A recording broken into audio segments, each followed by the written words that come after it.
Hello friends, आप लोगों के स्पेशल रिक्वेस्ट से हम सीएमए इंटरमीडिएट के लिए आप लोग के लिए गाइडलाइन दिसंबर 2020 एग्ज़ाम के आए हैं।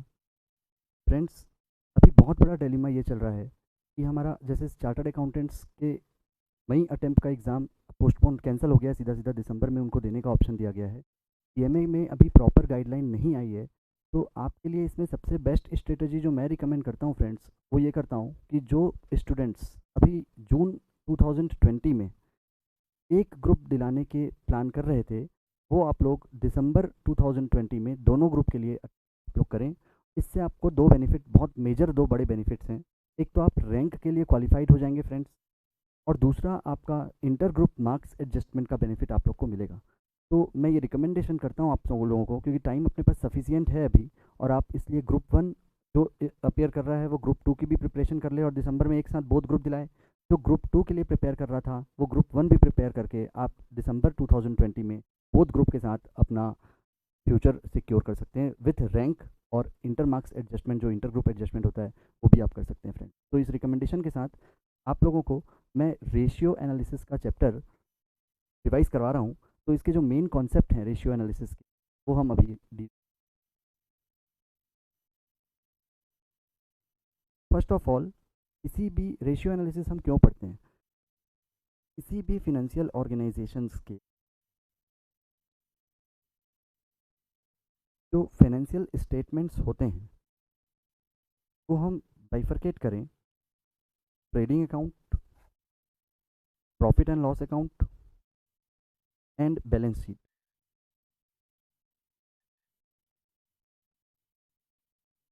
ट्रेडिंग अकाउंट में आप सब जानते हैं ओपनिंग स्टॉक, परचेजेस, सेल्स और क्लोजिंग स्टॉक, ये मेजर फोर चीज़ें हैं। और यहाँ आपका आता है ग्रॉस प्रॉफिट। ग्रॉस प्रॉफिट आपका कैरीड डाउन होकर के ब्रॉक फॉरवर्ड यहाँ आपका होगा, और फिर इनडायरेक्ट नेचर के एक्सपेंसेस डिडक्ट होने के बाद, इंक्लूडिंग इंटरेस्ट डिडक्ट होने के बाद आपका यहाँ नेट प्रॉफिट आएगा।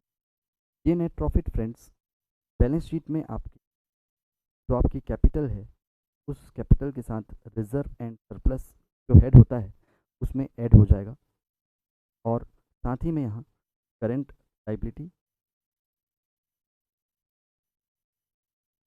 Loan liability, secured loan, unsecured loan, current liability जो कि one year, with in one year payable होता है, और यहाँ फिक्स्ड एसेट और करेंट एसेट। ये मेजर पोर्शन आपके फिनेंशियल रिजल्ट्स। अब फ्रेंड्स, रेशियो एनालिसिस हम क्यों पढ़ते हैं?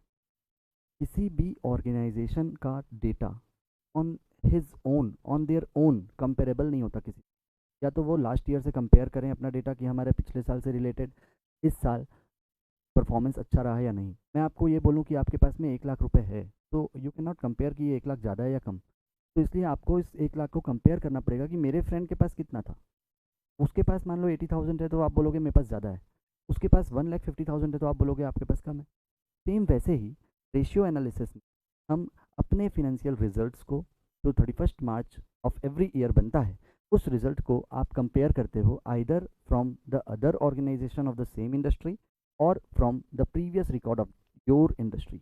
मतलब अपने ही खुद के पिछले साल के डेटा से कंपेयर करके हम इस साल का रिजल्ट निकाल के परफॉर्मेंस एनालिसिस करते हैं, या फिर हम अपने ही सेम सेगमेंट में इंडस्ट्री में, सेम इंडस्ट्री में आने वाले दूसरे कंपनीज़ के डेटा से हम अपने डेटा को कंपेयर करते हैं, और ये आइडेंटिफाई करते हैं कि हमारा रिजल्ट सुपीरियर है या हम इस फील्ड में हमको इम्प्रूवमेंट की आवश्यकता। तो रेशियो एनालिसिस में मेजर पोर्शन में ये कवर होता है अपना, जैसे प्रॉफिटेबिलिटी। रेशियो एनालिसिस को 3 सेगमेंट में बांटा गया है रेशियो को, जैसे कि रेशियो एनालिसिस में प्रॉफिटेबिलिटी रेशियोज, एक्टिविटी रेशियोज और फिनेंशियल रेशियोज। तो प्रॉफिटेबिलिटी रेशियो में जो जो रेशियोज कवर होते हैं हम वन बाय वन उसको डील करते हुए चलेंगे। तो आप अपनी साथ में स्टडी मैट भी सामने रख सकते हैं, और जो मैं यहाँ पर अभी आपको फॉर्मूला क्लियर कर रहा हूँ उसको भी आप प्रैक्टिकली समझने की। प्रॉफिटेबिलिटी रेशियो में सबसे पहले आपको प्राइस अर्निंग पे फॉर प्राइस अर्निंग रेशियो में आप सबसे पहले ये ध्यान, मार्केट प्राइस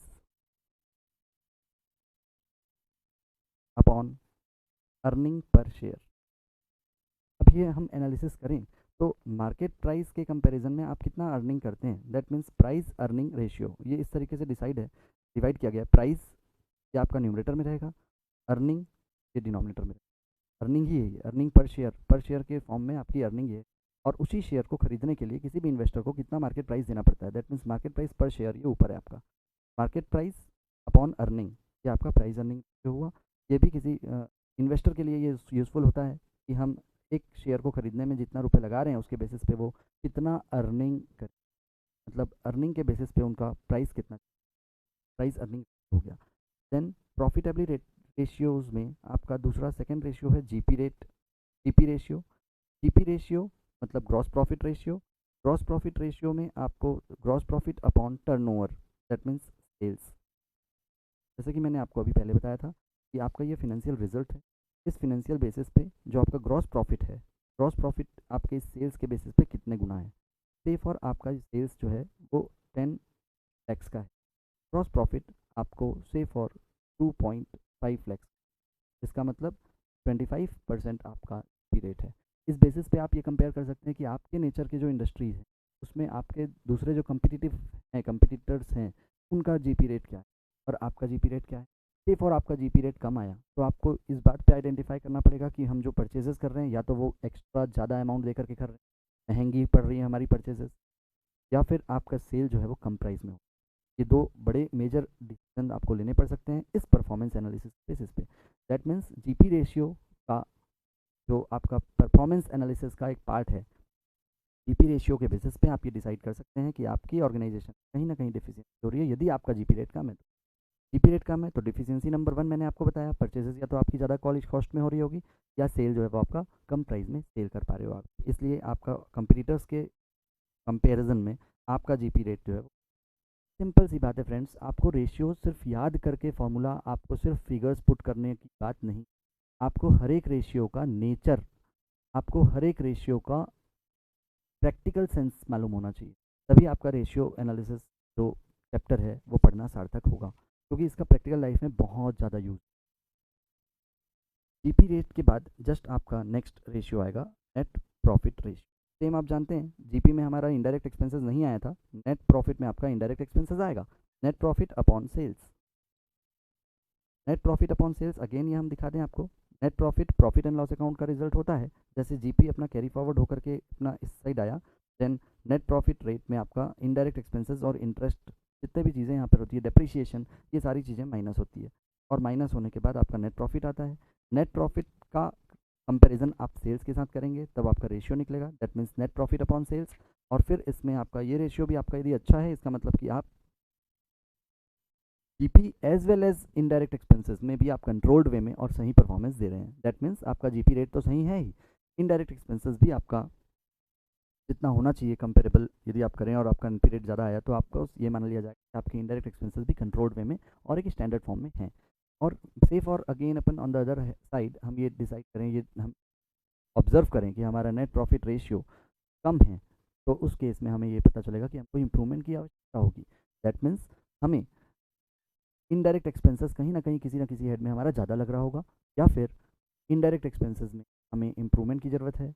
अदर इनकम हो सकती है ट्रेडिंग रिजल्ट्स में और दूसरे की की अदर इनकम ऐप सेल करने से वटेवर, तो आपको ये सब ध्यान देना पड़ेगा नेट प्रॉफिट रेशियो के परफॉर्मेंस से। देन फिर आपका आता है operating ratio. Operating operating ratio में ऑपरेटिंग कॉस्ट न्यूमरेटर बनता है, नेट सेल बनता है। अब ऑपरेटिंग कॉस्ट क्या है? ऑपरेटिंग कॉस्ट मीन्स आपका जो ऑब्जेक्ट है बिजनेस का, उस बिजनेस के ऑब्जेक्ट को पूरा करने में जो आपकी कॉस्ट लगती है, trading cost we can say that, वो सारे कॉस्ट को ऐड कर दें तो वो ऑपरेटिंग कॉस्ट होगी। मीन्स हम ये बोल सकते हैं कि जैसे net profit ratio, net profit आपका कैसे आया, sales minus operating cost, net profit आया। तो net profit ratio say for 20% है तो ऑपरेटिंग रेशियो आपका 80% होगा। दैट मीन्स सारे ऑपरेटिंग कॉस्ट को हम न्यूमरेटर बनाएं और नेट सेल्स को, ये आपका ऑपरेटिंग रेशियो बनेगा। फिक्स्ड चार्जेस कवरेज रेशियो, ये बहुत इंपॉर्टेंट रेशियो है। Fixed charges coverage. इस रेशियो में आप earning before interest and tax लिखते हैं, डिवाइड बाय इंटरेस्ट। मीन्स आप अपने आप का व्यू पॉइंट एक बैंकर्स के सिमिलर लेकर के चलें कि आप फाइनेंशियल ऑर्गेनाइजेशन और आपको किसी क्लाइंट को लोन देना है, उस क्लाइंट का आप फिक्स्ड चार्जेस कवरेज रेशियो। तो ये earning before interest and tax नाम का एक नया पैरामीटर आया सामने। अब इसको हम समझते हैं फ्रेंड्स, ये क्या होता है। तो ये जो अपना नेट प्रॉफिट है ना, इस नेट प्रॉफिट में आप इस इंटरेस्ट को जो डिडक्ट करके निकाले हैं, तो आप इंटरेस्ट को वापस ऐड कर देंगे। मीन्स इंटरेस्ट और डेप्रीशिएशन ये दोनों हम ऐड कर देंगे, तो आपका earning before interest depreciation and tax बनेगा। दैट मीन्स आपको इंटरेस्ट भी इसमें से माइनस नहीं किया गया है, डेप्रीशिएशन भी माइनस नहीं किया गया है, टैक्स भी माइनस नहीं। ये आपका इन सब के पहले का नेट प्रॉफिट हुआ। इसमें से आप जब डेप्रीशिएशन माइनस करें तो आपका earning before interest and tax बनेगा। डेप्रीशिएशन डिडक्ट करने के बाद earning before interest and tax में आप जब इंटरेस्ट माइनस करेंगे तो आपका प्रॉफिट बिफोर टैक्स बनेगा। ये सारे फाइनेंशियल मैनेजमेंट के टर्मिनोलॉजीज़ हैं, तो आप ध्यान से। प्रॉफिट बिफोर टैक्स में आप जो कॉर्पोरेट टैक्स या इनकम टैक्स या आप जो डिडक्ट करेंगे, तो इसमें से आपका प्रॉफिट आफ्टर टैक्स आए। प्रॉफिट आफ्टर टैक्स ही आगे जा करके क्या बनता है, इसमें से डेप्रीशिएशन वगैरह ऐड कर दें तो कैश फ्लो बन जाता है, जिसको आपने कैपिटल बजटिंग में पढ़ा था। प्रॉफिट आफ्टर टैक्स में से आप प्रेफरेंशियल शेयर होल्डर्स को डिविडेंड पे करते हैं, प्रेफरेंशियल डिविडेंड। तो आपको earning available for equity share holders आए। इसमें से आप डिविडेंड जितना भी डिक्लेयर किए हैं वो आकर के आप रिजर्व एंड सरप्लस बच जाता है, जो कि बैलेंस शीट में मैंने बताया था नेट प्रॉफिट जैसा जुड़ता है वैसे ही बैलेंस शीट में। दैट मीन्स ये पैरामीटर आपका फाइनेंशियल मैनेजमेंट के एंगल पे चलता है, ये आपका अकाउंटिंग फाइनेंशियल अकाउंटिंग के पैरामीटर में। तो आपको अब ये ध्यान देना है कि मैंने जो आपको अभी फिक्स्ड चार्जेस कवरेज रेशियो बताया था, में earning before interest and tax use हुआ था। That means earning before interest and tax ये वाला पोर्शन हुआ, इसका कंपैरिजन आपका इंटरेस्ट के साथ हो रहा है। इंटरेस्ट के साथ हो रहा है फ्रेंड्स, मतलब इंटरेस्ट को नीचे रखा हुआ है बैंक ने और earning before interest and tax ऊपर रखा गया है। दैट मीन्स आप इंटरेस्ट का फिक्स्ड कमिटमेंट पूरा करने के लिए कितने गुना कितने टाइम्स आप उससे एक्स्ट्रा कमाते हैं। दैट मीन्स जितना आपको इंटरेस्ट पे करना है आप उतना ही एक्स्ट्रा सरप्लस जनरेट कर रहे हैं, तो bank will deny to finance you, because bank ये चाहती है कि आप एटलीस्ट कम से कम 4 टाइम्स ऊपर कमाएं। दैट मीन्स आप यदि 100 earning before interest and tax कर रहे हैं, तो आपका इंटरेस्ट की जो लाइबिलिटी है वो 25 से ऊपर ना हो, क्योंकि बैंक ये कंफर्टेबल समझती है कि 3/4 एटलीस्ट आपके पास आपके डिबेंचर होल्डर्स, आपके जो इक्विटी शेयर होल्डर्स हैं उनके लिए बचना चाहिए, और आपके जो एक्सपेंसेस हैं उसके लिए बचना चाहिए। मीन्स आप जो एक्टिविटी कर रहे हैं वो पूरा पूरा इंटरेस्ट पे करने के लिए नहीं कर रहे हैं, इसलिए bank fixed charges coverage ratio निकालती है। फिक्स्ड चार्जेस मीन्स आपका जो इंटरेस्ट पोर्शन है वो फिक्स्ड चार्जेस है। कवरेज का मतलब है कि आप उसको कवर करने के लिए कितने टाइम्स एक्स्ट्रा कमाते हैं, कितना आपकी अर्निंग है। ये अर्निंग जितना ज़्यादा होगा बैंक उतनी कंफर्टेबल होगी आपको फाइनेंस। मीन्स आपका लिवरेज उतना ही मेंटेन्ड माना जाएगा, उतना ही कम माना जाए। लिवरेज का मतलब रिस्क होता है friend. Fixed charges coverage ratio का प्रैक्टिकल सेंस बताया तो ये है। Now next is dividend pay out ratio. पे आउट, हम प्रॉफिटेबिलिटी रेशियो पढ़ रहे हैं, मीन्स आपको ये फील होगा कि हम सारे रेशियोज़ में कहीं ना कहीं प्रॉफिट का एलिमेंट।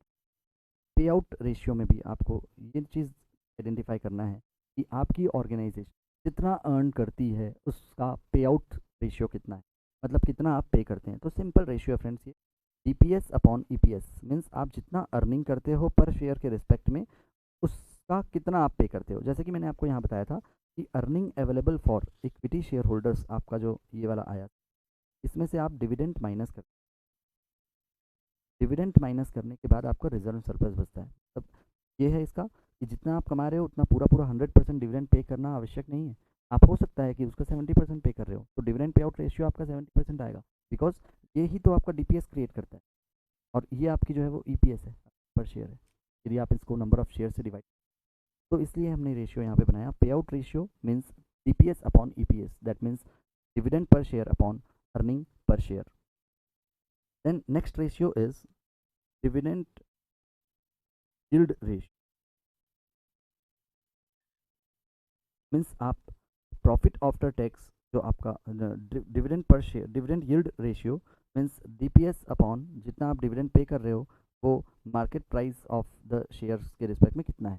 दैट मीन्स एक इन्वेस्टर मार्केट प्राइस में एक शेयर परचेज करके लाया, सपोज 100 रुपये में एक शेयर परचेज करके लाया, 100 rupees. Dividend per share means उसको ईयर एंड में आपने 15 रुपीज़ का डिविडेंड दे दिया, तो डिविडेंड यील्ड रेशियो उसके लिए उस 100 रुपीज़ का यील्ड जो है वो सिर्फ 15 रुपीज़ हुआ। इसका मतलब DPS डिविडेंड पर शेयर, उसको एक शेयर के पीछे कितना डिविडेंड मिल रहा है, और अपॉन मार्केट प्राइस मतलब उसने उसको कितने में मार्केट से परचेज किया। तो ये रेशियो इन्वेस्टर के लिए इंपॉर्टेंट होगा। कोई भी इन्वेस्टर, पोटेंशियल इन्वेस्टर किसी कंपनी के इक्विटी शेयर्स को परचेज करने के लिए DPS अपॉन मार्केट प्राइस करके डिविडेंड यील्ड रेशियो को जरूर चेक करता है, और फिर वो क्या करता है, इन्वेस्ट करना है लेता है। Now last is net worth ratio. Net worth एक टर्मिनोलॉजी आया को करने वाला। नेटवर्थ मीन्स ये जो हमारा बैलेंस शीट है, इस बैलेंस शीट में जो आपकी खुद की कैपिटल है, इंटरनल रिजर्व एंड सरप्लस, और नेट प्रॉफिट जो आपका इसमें जुड़ा है, वो सारी चीज़ें नेटवर्थ कहलाती है। मतलब इनसाइडर्स फंड इस नेटवर्थ के बिहाफ में अपने प्रॉफिट आफ्टर टैक्स कितना, दैट मीन्स जो हमने यहाँ पर डिसाइड किया था, कैलकुलेट किया था, प्रॉफिट आफ्टर टैक्स। ये प्रॉफिट आफ्टर टैक्स आप जितना भी कमाया उसको आप डिवाइड करेंगे नेटवर्थ से, तो आपका नेट वर्थ रेशियो आएगा, means profit after tax upon net. किसी भी ऑर्गेनाइजेशन में जितना कैपिटल इन्वॉल्व हुआ है, उस कैपिटल का कितने टाइम्स प्रॉफिट आफ्टर टैक्स बनता है। ये जितने ज़्यादा टाइम्स होगा, ये माना जाएगा कि आप अपने नेटवर्थ का यूटिलाइजेशन उतना बेहतर कर रहे हैं। That means profit after tax जिस ऑर्गेनाइजेशन का ज़्यादा है, कम इन्वेस्ट करके यदि वो ज़्यादा प्रॉफिट आफ्टर टैक्स निकालता है, तो उसका मतलब परफॉर्मेंस ज़्यादा बेटर है, बेस्ट है। और इस तरीके से कम है तो हमको उसके रीज़न आइडेंटिफाई करके उस पर इम्प्रूवमेंट करना। तो अगेन मैं रिपीट करूँ friends, ratio analysis purely practical topic है। उस टॉपिक में आपको जितने भी प्रॉफिटेबिलिटी रेशियोज़ आपने अभी जो पढ़ा, उस प्रॉफिटेबिलिटी रेशियोज़ का प्रैक्टिकल इम्प्लीकेशन हो रहा है, परफॉर्मेंस एनालिसिस किस तरीके से की जा रही है, और परफॉर्मेंस एनालिसिस करके हम किस डिसीजंस को लेकर के अपना इम्प्रूवमेंट प्रॉफिटेबिलिटी रेशियोज़ को, प्रॉफिट को इम्प्रूव कर सकते हैं, ताकि हमारे स्टेक होल्डर्स और शेयर होल्डर्स और कंपनी का प्रॉफिट और बेनिफिट हो सके। इसलिए रेशियो एनालिसिस का जो मेन पार्ट है वो परफॉर्मेंस एनालिसिस करना है। प्रॉफिटेबिलिटी रेशियोज़ के बेसिस पे हमने अभी आप प्रैक्टिकली आपको समझाया किस तरीके से बिजनेस के परफॉर्मेंस को चेक किया जाता है। चेक करने के बाद हम उसको कैसे इम्प्रूवमेंट के लिए। Now next is activity ratio. Come to the activity ratio.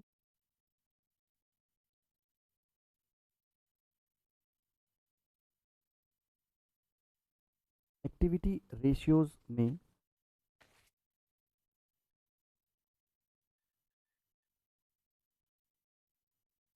जो हमारी उस पे आइडेंटिटी पे फोकस होगा, और उसके बेस उसको बेहतर बनाने के लिए परफॉर्मेंस चेक। एक्टिविटी रेशियो में जैसे हमारी activity, major activity business organisation होगी, मेजर एक्टिविटी होगी टर्नओवर, दैट मीन्स रिसिप्ट। तो कैपिटल टर्नओवर रेशियो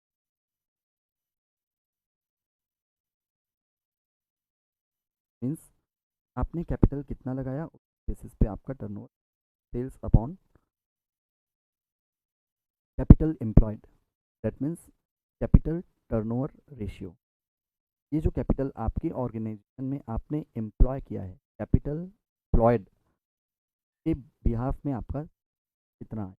हमेशा सेल्स ज़्यादा आना चाहिए, 4 टाइम्स है, 5 टाइम्स है, 6 के बेसिस पे आपका दूसरे ऑर्गेनाइजेशन के कंपेरिजन में ये तय होगा कि आपने जितना कैपिटल एम्प्लॉय किया है उसका यूज़ को इन्वॉल्व करके आपने जो जनरेट किया है सेल्स, वो कितने।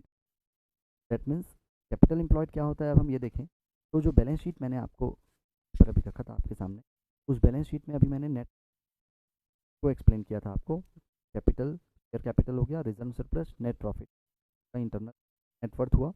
इस नेटवर्थ के साथ चाहे वो आउटसाइडर्स अनसिक्योर्ड लोन हो, चाहे वो आउटसाइडर्स सिक्योर्ड लोन हो, इसको भी हम इंक्लूड कर देवें, प्रेफरेंशियल शेयर्स इंक्लूड कर देवें, तो ये सब मिलाकर कैपिटल एम्प्लॉयड आता है। दैट मीन्स आप चाहे अपना खुद का फंड, चाहे आप बाहर से अरेंज किए हों, ये दोनों मिला करके बिजनेस में आपने जितना एम्प्लॉयड किया, कैपिटल एम्प्लॉयड कहला, इसके बेसिस पे आपने कितना टर्नओवर आपने जनरेट, ये आपका एक्टिविटी कहलाता है। मतलब आपने कितने एक्टिवली अपने कैपिटल को यूटिलाइज है, कैपिटल जो बताता है। Then fixed asset turnover ratio,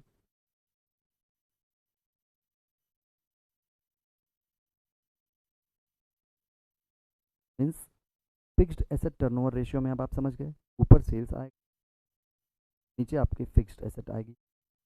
fixed asset means ऐसी एसेट जैसे मशीन, बिल्डिंग, इंफ्रास्ट्रक्चर, मशीनें, सारी चीज़ें तो आपकी बिजनेस फैक्ट्री में सेल करने के लिए नहीं लगी हुई है, ऑपरेट, बिजनेस को ऑपरेट करने के लिए, कोई चीज़ मैन्युफैक्चरिंग करने के लिए लगी हुई है, ये फिक्स्ड एसेट ना, पूरी चीज़ fixed asset upon turnover, sales upon fixed asset, sorry, sales upon fixed asset से आप फिक्स्ड एसेट टर्नओवर रेशियो निकाल का, मतलब आपने जितने रुपए की भी मशीन लगाए होगे उस कितने टाइम्स आप सेल्स जनरेट, मतलब उसको कितना रोटेट कर रहे हैं, फिक्स्ड एसेट को कितना यूटिलाइज कर रहे हैं आप, सेल्स हमेशा ज़्यादा होना चाहिए, और इस बेसिस पे भी आपकी एक्टिविटी ये डिसाइड की जाती है कि कितने एक्टिवली अपने फिक्स को यूटिलाइज, सेल्स आपका ज़्यादा होना चाहिए, मीन्स ये भी रेशियो आपका ज़्यादा होना चाहिए तो ज़्यादा अच्छा performance. Total asset turnover ratio same, total asset में आपके फिक्स्ड एसेट के साथ साथ जितने भी करेंट एसेट भी आ जाएगी, total asset turnover ratio means total asset इसमें आपको निकालना है, sales upon total,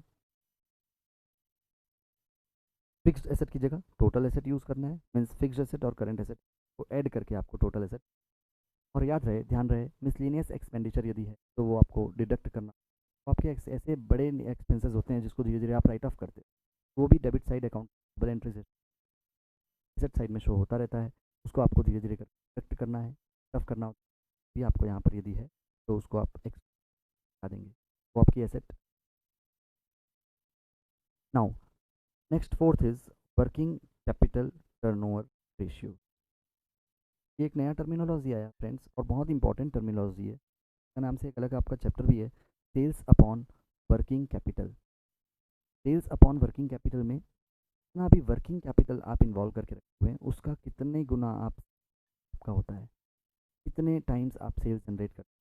now what is working capital, तो अपन ये देखें, इन बैलेंस शीट का पैरामीटर अपन सामने लाए, इसमें जो आपने ये करंट दिख रहा है अपने को, करंट एसेट्स में से करंट लाइबिलिटी को माइनस कर वर्किंग कैपिटल आता है, working capital is equal to current asset minus current liability. That means आपकी करंट लाइबिलिटी में जो आपका क्रेडिटर्स हैं,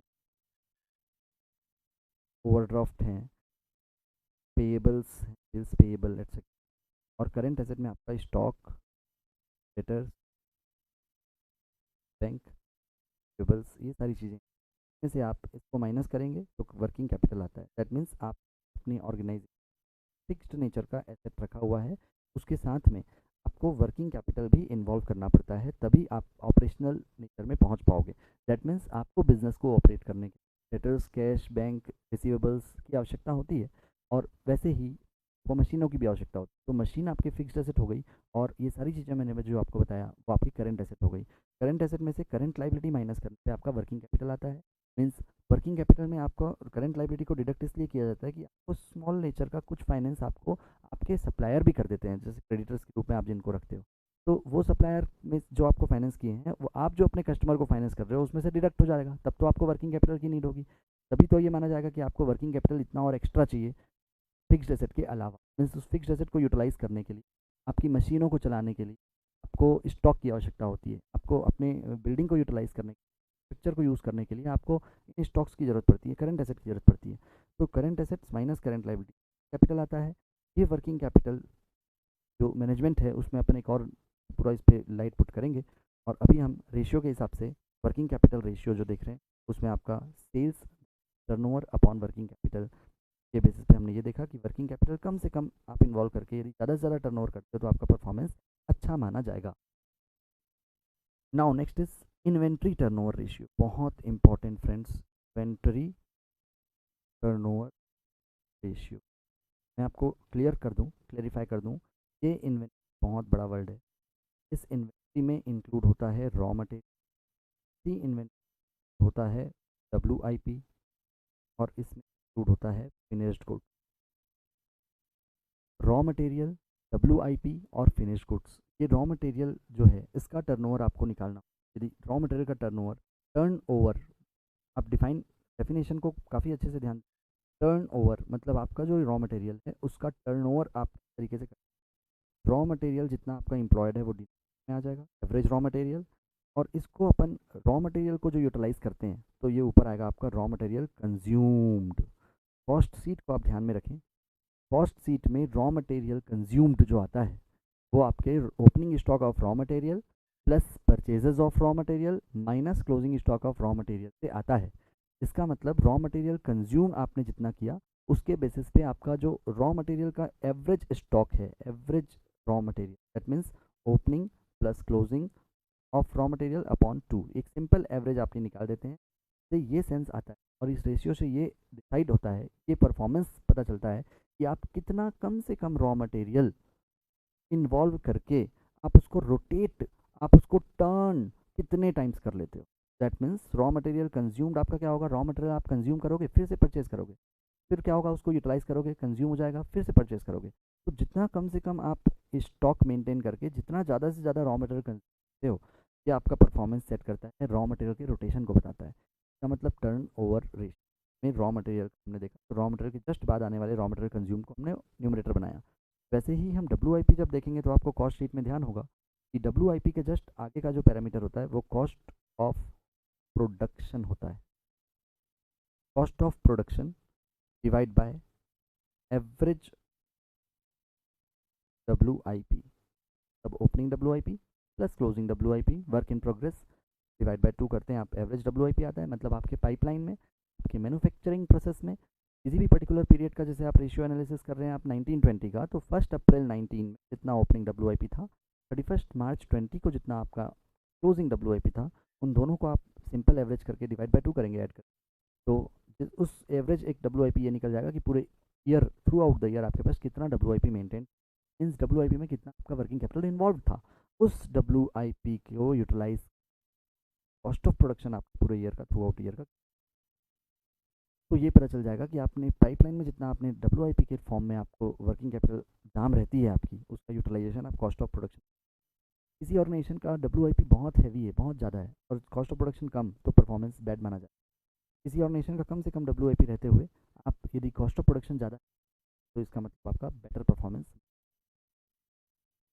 फिनिश्ड गुड्स के लिए हम देखें तो फिनिश्ड गुड्स का ड्राइवर फैक्टर होता है कॉस्ट ऑफ गुड्स सोल्ड। आप जानते हैं कॉस्ट ऑफ प्रोडक्शन में अपन फिनिश्ड गुड्स ऐड करते हैं, ओपनिंग फिगर क्लोजिंग माइनस, तो आपका कॉस्ट ऑफ गुड्स सोल्ड आता है। तो जितना ज़्यादा से ज़्यादा कॉस्ट ऑफ गुड्स सोल्ड आपका एवरेज फिनिश्ड गुड्स स्टॉक रखते हुए बनाएंगे, तो ये आपका अच्छा परफॉर्मेंस माना जाएगा। इसका मतलब आपका जो एवरेज फिनिश्ड गुड्स है वो आपका वर्किंग कैपिटल का इन्वॉल्वमेंट है।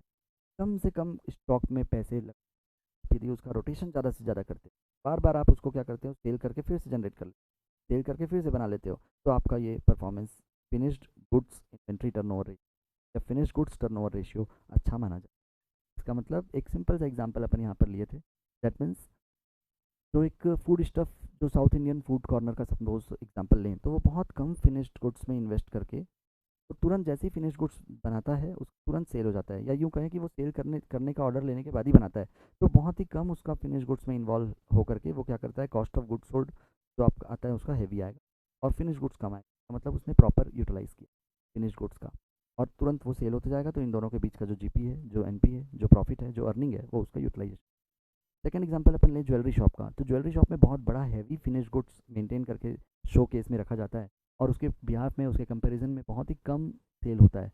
तो हम ये मैंने बोलेंगे कि उनका जो वर्किंग कैपिटल, उनका जो फिनिश गुड्स का स्टॉक इन्वेस्ट दाम पैसा है वो काफ़ी ज़्यादा बड़ा है, मीन्स बहुत बड़े रकम को इन्वॉल्व करने के बाद वो थोड़ा सा सिर्फ टर्न ओवर कर पाते हैं, मतलब उसको सेल कर पाते हैं depending upon the nature of organisation. ये हमने कहा कि रेशियो एनालिसिस में जो परफॉर्मेंस इंडिकेट होता है उसको हम सिमिलर लेवल के इंडस्ट्री के साथ ही कंपेयर करते हैं।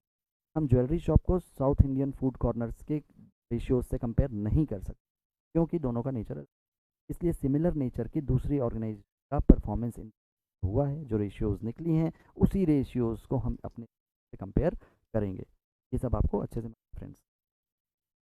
नाउ अब हम इसी का एक कलेक्शन पीरियड वाइज हम करें, क्योंकि जो आपका वर्किंग कैपिटल में है वो सबसे मेजर इंपॉर्टेंट रेशियोज आपका इसी एवरेज कलेक्शन पीरियड। कलेक्शन किससे फ्रेंड्स? आप कलेक्शन किससे करते हैं? क्रेडिटर्स से या डेटर्स से? तुरंत आपको ये मालूम होगा कि कलेक्शन हम उनसे करेंगे जिनको हम सेल किए क्रेडिट पे। तो सेल हम किनको करते हैं क्रेडिट पे? डेटर्स से। तो डेटर्स से हमको कलेक्शन हो, तो आप सबसे पहले ऊपर लिखेंगे एवरेज डेटर्स अपॉन, जो डेटर है वो अराइज किससे होता है? वो अराइज होता है क्रेडिट से। तो क्रेडिट के नीचे आएगा आपको जो करेक्शन पीरियड है वो डे में निकालना होगा, तो आपका जो क्रेडिट सेल्स है वो डेली का निकाल, दैट मीन्स रोज का जितना क्रेडिट सेल्स हो रहा है एवरेज डेटर्स आपका जितना सॉल्व है उससे आप उसको डिवाइड करें। यदि आपको मंथ में चाहिए तो आपको मंथली क्रेडिट, एवरेज डेटर्स उसी के बेसिस पे रहेगा, opening debtor plus closing debtor upon 2, जैसा कि मैंने पहले आपको रॉ मटेरियल WIP और फिनिश गुड्स के केस में समझाया। क्रेडिट सेल्स के बिहाफ में जो डेटर्स का रेशियो हमने निकाला ये आपका कलेक्शन पीरियड कहलाएगा। तो ऑटोमेटिकली पेमेंट पीरियड कैसे निकाल,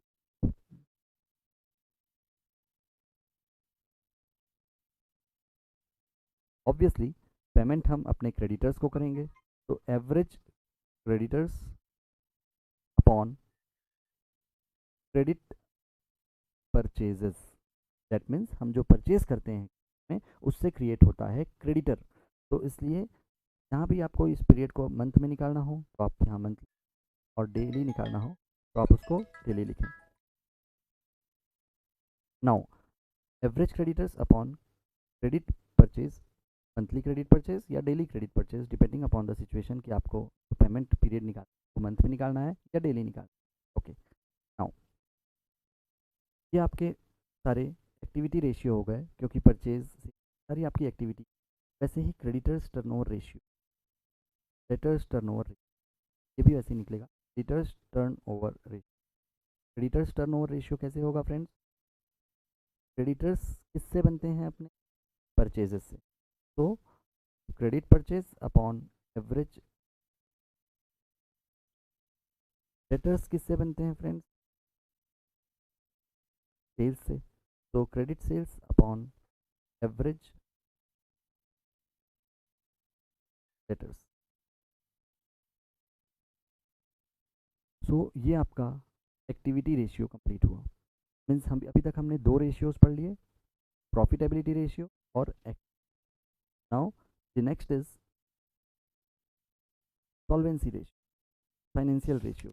तो फाइनेंशियल रेशियोज दो टाइप के होते हैं, solvency short term, long term.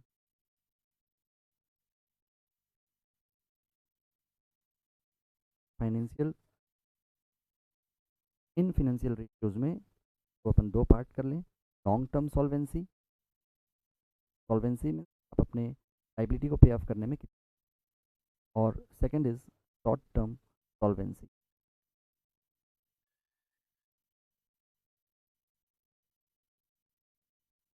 Long term solvency में जो जो रेशियोज कवर होते हैं, जैसे डेप्ट इक्विटी रेशियो,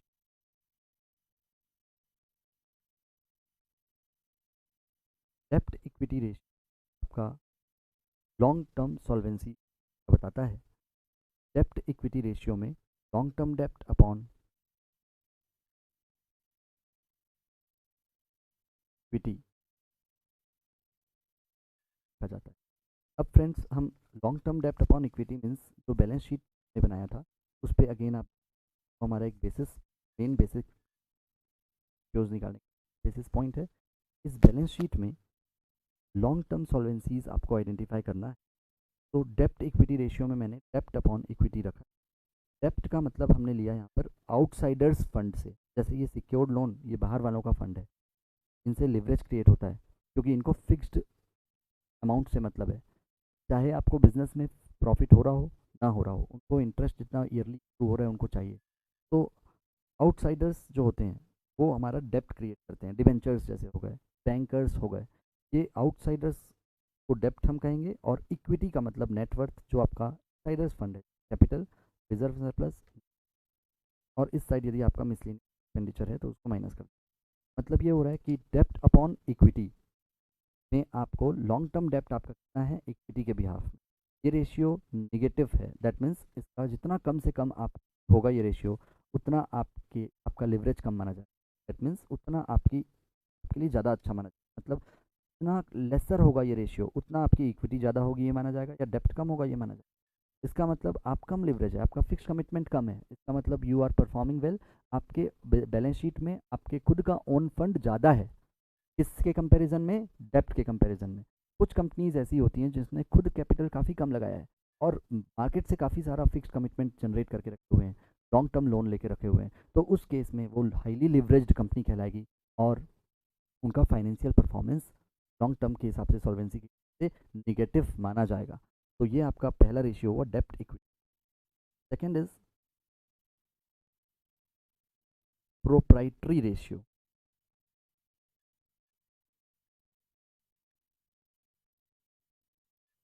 प्रोप्राइटरी रेशियो में शेयर होल्डर्स का जो फंड होगा उसका कंपैरिजन होता है टोटल एसेट से। फ्रेंड्स, प्रोप्राइटरी का मतलब, हम यदि मैं समझाने की कोशिश आपको करूं, तो प्रोप्राइटरी का मतलब ओनर। जैसे दैट मीन्स एक सिंपल टेक्स्ट में आप पढ़ते हैं प्रोप्राइटरशिप बिजनेस, तो प्रोप्राइटरी फंड ये क्या चेक करने की कोशिश करता है, टोटल मेरे ऑर्गेनाइजेशन में जितने की एसेट लगी है उसमें से शेयर होल्डर्स का फंड कितना है। Total asset means fixed asset और करंट एसेट का टोटल, जो आपका यहाँ टोटल रहेगा, उस टोटल एसेट्स में, इस टोटल एसेट के कंपैरिजन में शेयर होल्डर्स का कितना, दैट मीन्स जो आपका शेयर होल्डर्स फंड मतलब इक्विटी का फंड। तो प्रोप्राइटरी रेशियो मतलब प्रोप्राइटर अपने इंटरेस्ट की बात सोचता है, टोटल एसेट्स में मेरा कितना फंड लगा हुआ है, जितना ज़्यादा फंड मेरा लगा होगा कंपनी उतनी कम लिवरेज मानी जाएगी और उनका प्रोप्राइटरी रेशियो उतना स्ट्रॉन्ग माना जाएगा। मतलब टोटल एसेट में सिर्फ और मेरे पास आउटसाइडर कोई भी लोन या लाइबिलिटी आउटसाइडर्स या डेप्ट या डिबेंचर्स नहीं है, तो उस केस में 100% ये आपका रेशियो आ जाएगा। टोटल शेयर होल्डर फंड जो है वो आपका टोटल फिक्स टोटल एसेट जो है वो क्रिएट, मतलब कोई भी रिस्क नहीं है मार्केट में, जितना मेरी अर्निंग हो रही है वो पूरी अर्निंग में मेरा ही अधिकार है, ये मान लिया जाएगा प्रोप्राइटरशिप रेशियो में। Now the next is fixed asset ratio. Fixed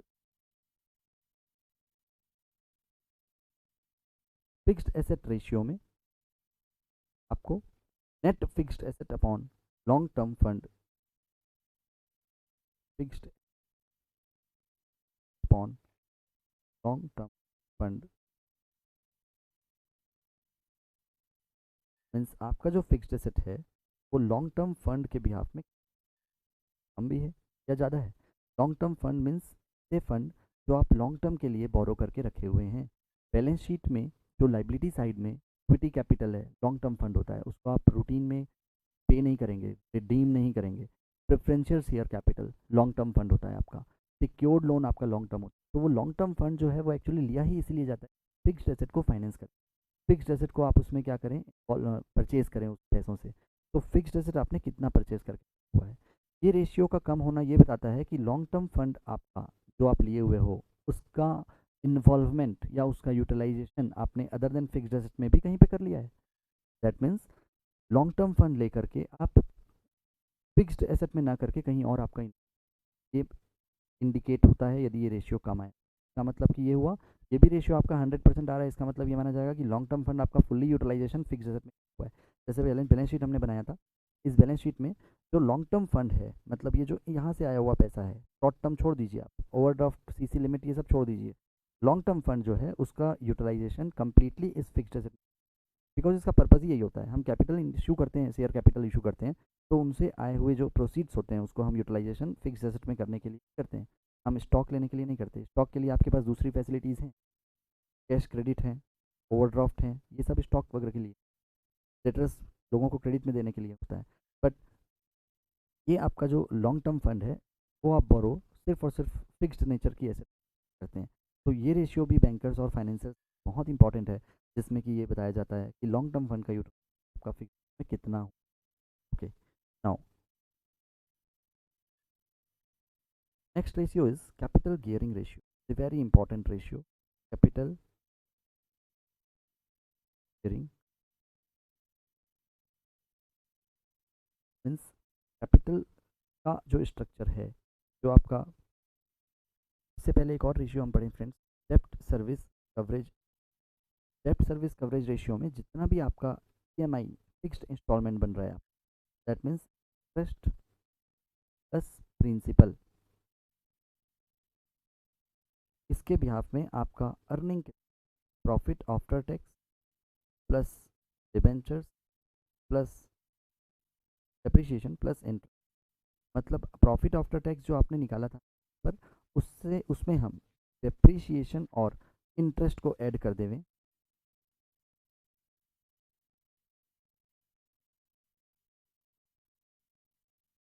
profit after tax में हम जो डेप्रिसिएशन डिडक्ट करके लाए थे वो वापस ऐड बैक करें और इंटरेस्ट को भी हम ऐड बैक कर दें, मतलब सिर्फ टैक्स का जो पोर्शन होगा वो डिडक्ट होगा। तो उस केस उसको हम ऊपर लिखें, मतलब ये ऐसी अर्निंग है जिसमें से अभी अपन इंटरेस्ट भी हमको देना है, उसमें से हमको डेप्रिशिएट भी करना है, वो पोर्शन है। तो इसलिए उस पोर्शन को हम ऊपर लिखें profit after tax plus depreciation और इंटरेस्ट। मीन्स जो earning before interest depreciation and tax है उसमें से हम टैक्स को सिर्फ माइनस, ये भी बोल सकते हैं, बट टैक्स माइनस करने को डेप्रिशिएशन डिडक्ट करना होता है क्योंकि वो अलाउेबल आइटम है, इंटरेस्ट माइनस करना पड़ता है क्योंकि वो भी अलाउेबल आइटम है। तो इसलिए में से हम इन दोनों को ऐड कर देवें, या तो हम earning before interest and tax के बाद उस पूरे प्रोसीजर में चलें, डेप्रिशिएशन और इंटरेस्ट माइनस करने के बाद टैक्स माइनस, फिर वापस इन दोनों को ऐड कर दें। तो ये आपका न्यूमरेटर क्रिएट करेगा। इस न्यूमरेटर में से डिवाइड करेंगे interest of loan and principal of loan. डेप्ट सर्विस कवरेज रेशियो, अब इस टर्मिनोलॉजी को देखो आप। डेप्ट मतलब हमारी लोन लाइबिलिटी, सर्विस का मतलब जो बैंकर्स हमको ये सर्विस फैसिलिटीज दी हैं फाइनेंस की, कवरेज का मतलब उसको कवर करने के लिए, रेशियो मतलब कि हम कितने गुना कमाते हैं, दैट मीन्स रेशियो। डेप्ट सर्विस कवरेज रेशियो, उस डेप्ट को जो हमको लिया गया है, हमने जो डिवेंचर लिया है या हमने जो लोन लिया है, उस लोन को रिकवर करने के लिए, उस लोन को पे ऑफ करने के लिए हम जो इंटरेस्ट और प्रिंसिपल का ईएमआई बना कर पे करते हैं ईयरली, उस ईएमआई को पे करने के लिए हम कितने टाइम्स एक्स्ट्रा अर्न करते हैं, प्रॉफिट जनरेट करते हैं, ये हमारा ऊपर हो जाएगा। जितना ज़्यादा हो उतना कंफर्टेबल होंगे फाइनेंशियर्स, उतने कंफर्टेबल होंगे कि जितना ज़्यादा होगा उतना ज़्यादा आप फाइनेंसर आपके कंफर्टेबल होंगे आपको फाइनेंस करने के लिए, क्योंकि ईएमआई जितना आपका आ रहा है सेफ और कि आप उतना ही जनरेट कर रहे हैं। डेप्रीशिएशन इसमें इसलिए ऐड हो गया क्योंकि यहाँ पर प्रिंसिपल पोर्शन भी है नीचे, उतना ही आप जनरेट कर रहे हैं। तो financers will say no, because आप पूरी एक्टिविटी जो है वो सिर्फ हमको ही पे करने के लिए तो नहीं कर, आपको कुछ सरप्लस भी चाहिए, इसलिए ये रेशियो जितना ज़्यादा होगा उतना अच्छा होगा। कैपिटल गियरिंग रेशियो, नाउ इस कैपिटल गियरिंग में फ्रेंड्स अगेन बैलेंस शीट में आए, उसमें जो आपका लॉन्ग टर्म फंड आउटसाइडर्स हैं, उस आउटसाइडर के बिहाफ में ये जो इनसाइडर हैं उसका रेशियो नहीं। कैपिटल गियरिंग मतलब इनसाइडर के बेसिस पे आपके आउटसाइडर्स कितना फाइनेंस करके रखे हुए हैं, बैलेंस शीट कितना फाइनेंस करके रखे आपकी ऑर्गेनाइजेशन में, आपकी कंपनी में, ये आपका कैपिटल गियरिंग बता, कैपिटल गियरिंग रेशियो कहलाता है। ये सारे रेशियो आपके लॉन्ग टर्म सॉल्वेंसी रेशियो के हुए। नाउ अब हम शॉर्ट टर्म सॉल्वेंसी डील करेंगे और ये आपका पूरा ratio analysis complete revision. Short term solvency जो फाइनेंशियल रेशियो का पार्ट है।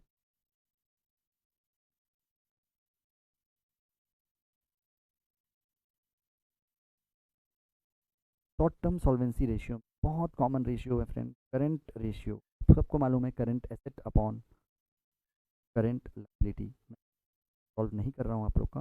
लिक्विडिटी रेशियो,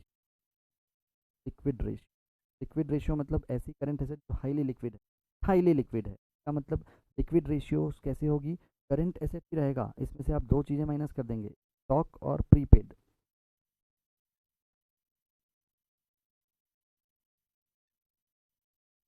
प्रीपेड एक्सपेंसेस ये माइनस करेंगे तो ये आपकी जो बचेगी एसेट, करंट एसेट, वो क्विकली लिक्विड माना जाएगा, मतलब कन्वर्ट कर पाएंगे आप क्विकली उसको अपने कैश में या कैश इक्विवेलेंट में। Current liability minus bank overdraft, that means ये बात हुई इसमें कि जो लिक्विड रेशियो है वो आपके बैलेंस शीट में आप कितनी लिक्विड एसेट मेंटेन, कितना कैश आप रखते हैं या कैश इक्विवेलेंट रखते हैं। जैसे करंट एसेट में मैंने आपको बताया था स्टॉक, डेटर, कैश, बैंक, ये सारी चीज़ें, रिसीवेबल्स। ये मान लो आपको कैश की ज़रूरत पड़ती है तो तुरंत आप स्टॉक को कैश में कन्वर्ट नहीं कर सकते, ये स्टॉक को माइनस कर दिया गया, ये क्विकली कन्वर्टेबल नहीं है, इसलिए लिक्विड रेशियो निकालने के लिए स्टॉक को करंट एसेट में से माइनस कर दिया गया। प्रीपेड एक्सपेंसेस, से फॉर आपने किसी चीज़ का अमाउंट एक साथ एक साल का पेमेंट करके रखे हुए हो और आपको अचानक से आवश्यकता पड़ रही है उसको अब वापस से रिसीव, तो आप टाइम को स्पीड से लैप्स नहीं कर सकते हैं, ये प्रीपेड एक्सपेंसेस भी आपका हाईली लिक्विड नहीं हुआ। तो दोनों चीज़ें जो कि लिक्विड नहीं है उसको हम करंट एसेट में से माइनस कर लिक्विड एसेट बन जाती है, या क्विक एसेट भी बोलते हैं उसको अपन। तो ये क्विक एसेट में से आप क्विक लाइबिलिटीज़ को माइनस करें। क्विक लाइबिलिटी कैसे निकलेगी? करंट लाइबिलिटी में से आप बैंक ओवरड्राफ्ट को माइनस करें, क्योंकि बैंक ओवरड्राफ्ट को भी अचानक पेमेंट नहीं करें, और कैश क्रेडिट को भी माइनस करें, ताकि करंट लाइबिलिटीज़ में दोनों माइनस करें तो आपकी क्विक लाइबिलिटीज़ आएगी। मीन्स करंट एसेट में से ये दोनों माइनस करें तो क्विक एसेट और क्विक लाइबिलिटी लिक्विड रेशियो कहलाती है, क्विक रेशियो भी इसको कहा जाता है। Now cash reservoir ratio, highly liquid cash, जो कैश एंड लिक्विड फॉर्म में, लिक्विड मार्केटेबल सिक्योरिटीज तो आप डेली बेसिस पे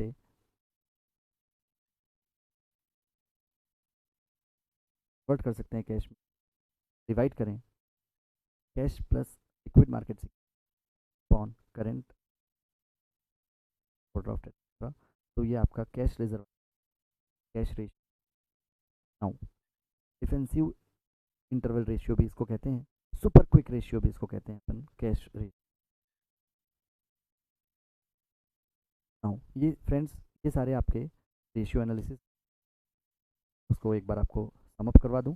सबसे पहले हमने आपको बैलेंस शीट दिखा करके ये बताया फाइनेंशियल अकाउंटिंग में जो ट्रेडिंग रिजल्ट बनता है, ट्रेडिंग प्रॉफिट एंड लॉस और बैलेंस शीट में जो स्ट्रक्चर्स जो रेशियो में यूज़ टेक्नोलॉजीज़ हैं, तो उसकी पोजीशनिंग हमने आपको इसमें बताई।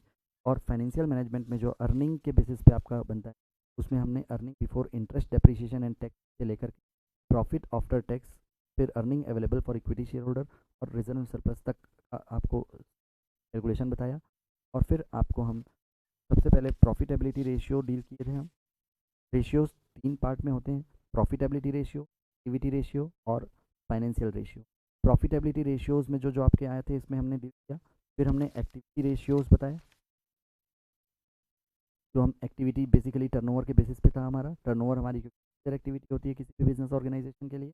और फिर हमने फाइनेंशियल रेशियोज को 2 पार्ट में divide, solvency, long term solvency और शॉर्ट टर्म सॉल्वेंसी बता करके आपको रेशियो एनालिसिस प्रॉपर और कंप्लीट रिवीजन कराया। फ्रेंड्स, रेशियो एनालिसिस इन फिर से बता दूं, बहुत ही प्रैक्टिकल और बिल्कुल प्रैक्टिकल बेस्ड अप्रोच वाला परफॉर्मेंस टॉपिक है। रेशियोज में जो भी चीज़ें आपको लेना है, जैसे कैपिटल एम्प्लॉयड है, जैसे नेटवर्थ है, ये बिल्कुल प्रैक्टिकल सेंस पे लीजिएगा। दैट मीन्स बैलेंस शीट में खुद जज कीजिएगा नेटवर्थ कितनी है। दैट मीन्स उसमें कौन कौन सी चीज़ें ऐड होगी, कौन सी चीज़ें लेस होगी, ये चीज़ें याद करने से नहीं होगा क्लियर आपको। मान लो 2 ईयर्स की बैलेंस शीट दी हुई है और आपको एवरेज स्टॉक निकालना है, तो मैंने आपको बताया था opening stock plus closing stock upon 2 करना है, सिंपल एवरेज लेना है। तो opening stock means last year की बैलेंस शीट का क्लोजिंग और इस साल की बैलेंस शीट का ओपनिंग आपका स्टॉक हो जाएगा। इन सारी चीज़ें आपके प्रैक्टिकल जजमेंट पे चलेगा। इसमें हमने यहाँ पर जो कुछ रेशियोज़ की और भी बात की थी, कलेक्शन पीरियड और आपका जो पेमेंट पीरियड है, इसके हम और भी वीडियोस बना रहे हैं। इसमें आपका जो वर्किंग कैपिटल मैनेजमेंट है उसमें हम उन सब रेशियोज़ को और डिटेल में करके उसका प्रैक्टिकल इम्प्लीकेशंस जानेंगे। फ्रेंड्स, मेरी वार्म विशेस आपके साथ है कि आप इस आने वाले एग्ज़ाम्स में और जो अभी सिचुएशंस चल रही हैं उस पर अपने आप को बिल्कुल भी डिसअपॉइंट मत कीजिए, क्योंकि इस चीज़ को आप अपनी एक स्ट्रेंथ लेकर के चलिए। ये जो भी आपका टाइम लग रहा है एग्ज़ाम्स होने में और जो आपकी है उसके अकॉर्डिंगली अपनी स्ट्रेटजी सेट कर लीजिए। ये जो सिचुएशन है वो आपके लिए और मेरे पे अनकंट्रोलेबल है। और जैसे अपन कॉस्टिंग के लैंग्वेज में बहुत काफ़ी अच्छे से जानते हैं फ्रेंड्स, कंट्रोलेबल कोई चीज़ हो जाती है उसमें हमारी गलती नहीं होती, जो आपके कंपिटिटर्स होते हैं उनके सामने भी सेम सिचुएशन है। तो आप क्यों डिसअपॉइंट हों, आप अपने आप को मोटिवेट करें, इस सिचुएशन में मैं बेटर और बेस्ट कैसे परफॉर्म कर सकता हूँ। तो उसके लिए मैं यही फिर से अगेन रिकमेंड करूँ कि आप अपनी स्ट्रेटजी, यदि एक ग्रुप दिलाने कर रहे थे तो मैं आपको कहूँगा कि सफिशिएंट टाइम में फ्रेंड्स आप अपना आपको अच्छे से यूटिलाइज़ करके आप दोनों ग्रुप अटेम्प्ट करके अपना रैंक सिक्योर करने का बड़ा और बेस्ट टारगेट रखें, ताकि के आने वाले जो स्टूडेंट इतना अच्छे से मोटिवेट ना हो करके इस पॉइंट हो गए हैं, उनसे काफ़ी आगे निकल करके आप मोटिवेट हो करके मोटिवेटेड वे में पढ़ाई करके टाइम को प्रॉपर यूटिलाइज करके आप अपने एग्ज़ाम्स में सक्सेस हों। और जिस तरीके से आपने मुझे रिक्वेस्ट किया था कि कुछ टॉपिक्स रिवाइज़ करा दीजिए, वैसे ही मैं और बाकी टॉपिक्स के भी वीडियोस लोगों को दे, और भी कुछ इम्प्रूवमेंट या कोई डाउट्स होगा तो फ्रेंड्स मुझसे ज़रूर कॉन्टेक्ट करें।